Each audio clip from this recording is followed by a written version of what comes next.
Let's bring him on right now. One of our dear friends of this program, diehard Cubs fan, Jeff Garlin, back on the show. Good to see you, Jeffrey. How are you, sir? Great to see you, Rich. I am not great, but I'm great. Yeah, I know. Because what am I going to do? Yeah, it's really hard. Yeah, I know. Really hard. I thought of you when I heard about the passing of Ryne Sandberg, and I'm like, you know what? Let's see if Jeff's in town and if he's up for talking about one of the great Cubs ever.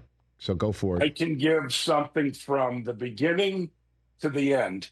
The beginning is, now I watched every game. Thankfully, WGN was one of those super stations. It was the only teams you could watch were the Cubs and the Braves. That's right. And the Cubs. And so I remember when Ryne was a rookie playing third base, and I think he went something like 0 for 30.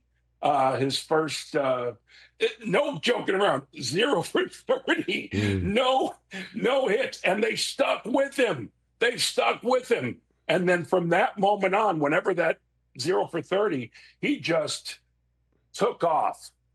Prior to Ryne Sandberg, the Cubs were worthless. They were not good. After the Ernie Banks, Billy Williams, Ron Santo era, the Cubs weren't relevant until Ryne Sandberg. He made them relevant again. He made them. You wanted to watch. You wanted to watch this guy play. And, he excited me when he batted. And in the field, he was remarkable. Everything that went his way, a vacuum. And so watching him play was one of the he's my first baseball player. My dad loved Ernie Banks. I did too, all that stuff. But he's the first guy of mine. Yeah. He passed away. It's hard, man. I know, right? It's hard.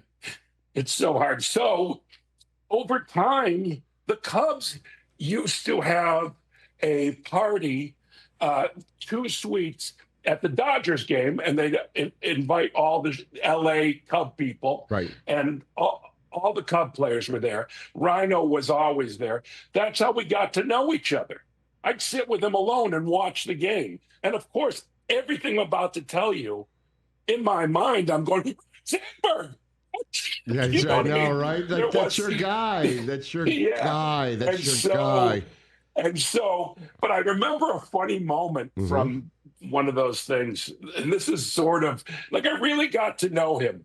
And I'm standing with my friend Brad Morris. We're talking, and Rhino and his wife came over.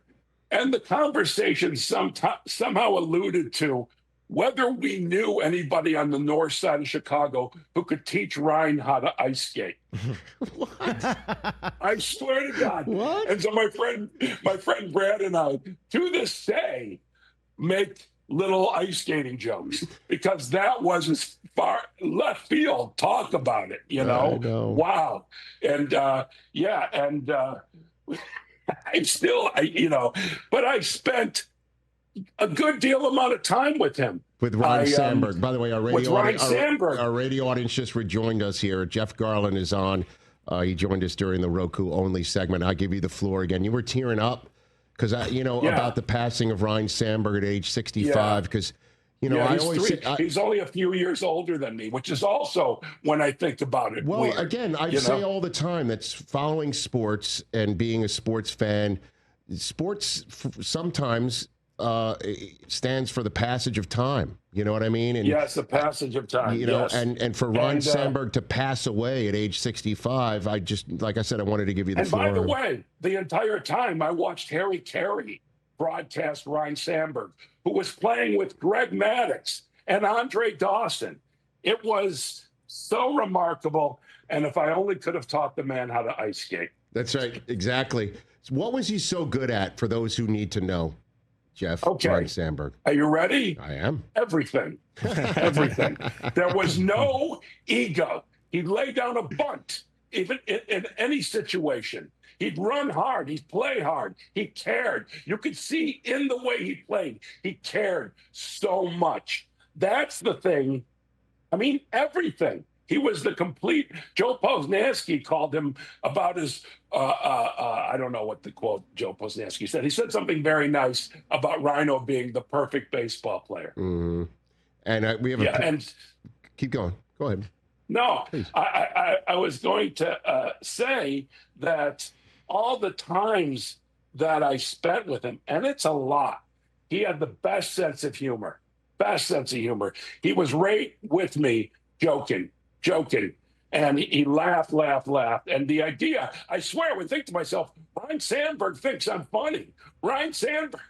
Like there was no time that I wasn't in awe. I remember walking into this event at Harry Carey's restaurant, and I'm behind Ryne. I'm talking to somebody, and then Ryne turns around and goes, "I know that voice anywhere." And I'm thinking, Ryne Sandberg knows my voice anywhere. Like there's never a moment where I'm not like, I can't believe I'm here. And I'll tell you, this one's hard. Last season, I celebrated in a private area at Wrigley. I don't know how I ended up there. Jim Obojkovich, who works for the Cubs, we were walking around. I was singing that day, take me out to the ball game, and I celebrated his last birthday, so his 65th birthday.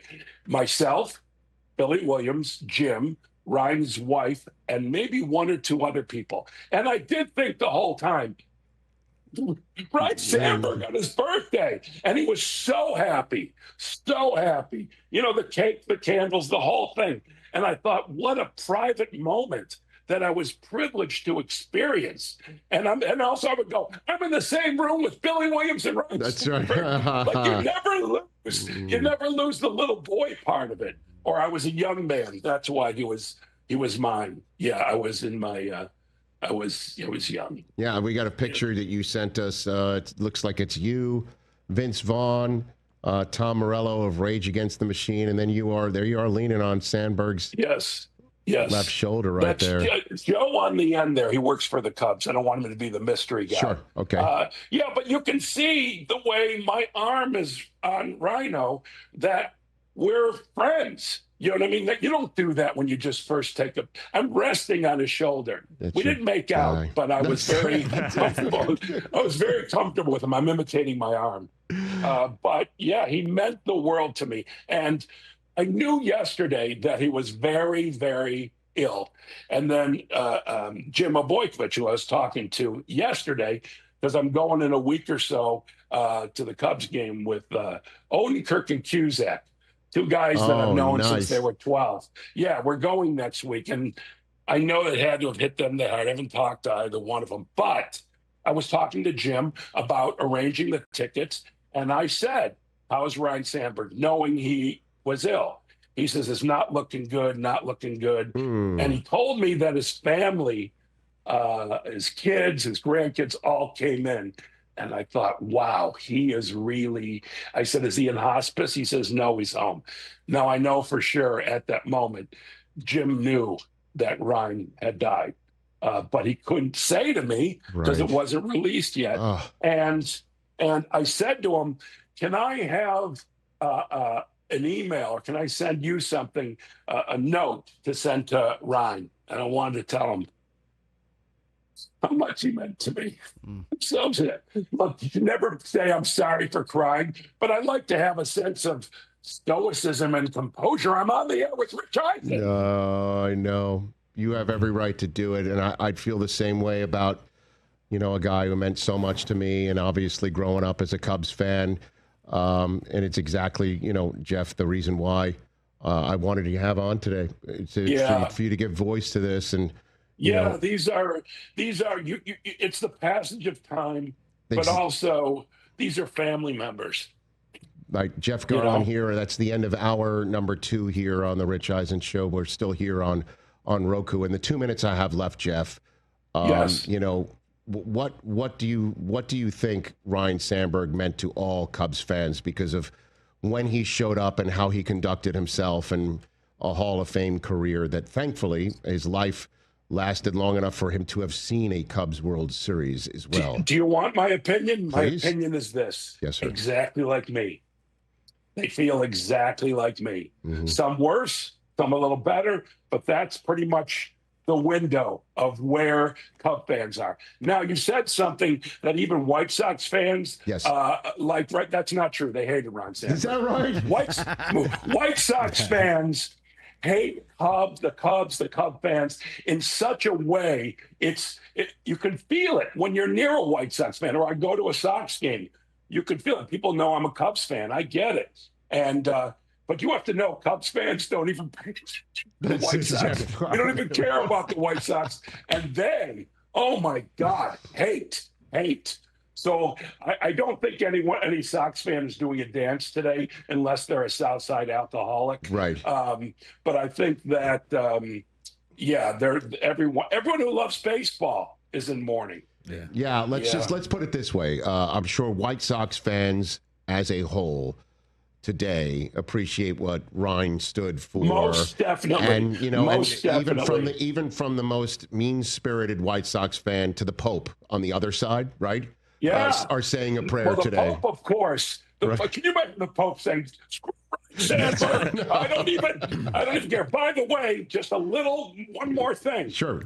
I watched the Sandberg game on NBC. The one where he hit with the homer, the game-tying homer and extras, and then another game-tying homer and extras, right? Yes. And by the way, hitting 2 homers off Suter, who was great then.